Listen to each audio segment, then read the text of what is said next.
an experience like that, does it? I noticed you quoted the statistics on cyclists' deaths.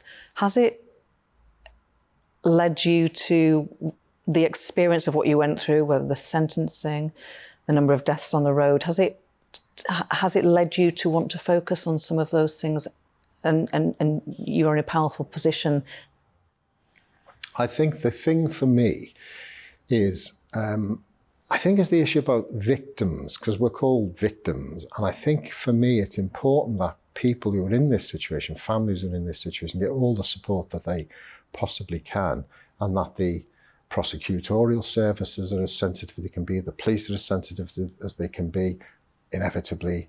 The hospital were absolutely fantastic. So what you try to do is you try to bring your experiences to work with some of those organisations possibly. So recently I had a meeting with the Minister from the Home Office to discuss victim support, etc. So you can get some voice in amongst the many calls upon parliamentary time and organisations, Home Office time, etc. So you can play your part, however small that might be, in sort of getting that message across that people in these circumstances need to be supported right throughout the process.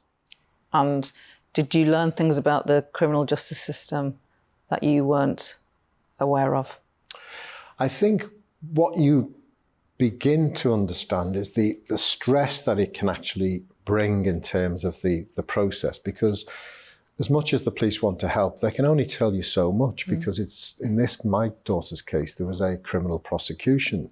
So you're limited in a sense to the amount of information you can receive or that you can have. Plus the timelines are difficult to gauge. We were in the middle of COVID, so that no doubt had an impact upon things. The contact you could have with the police and those services tended to be via phone calls for the sake of argument.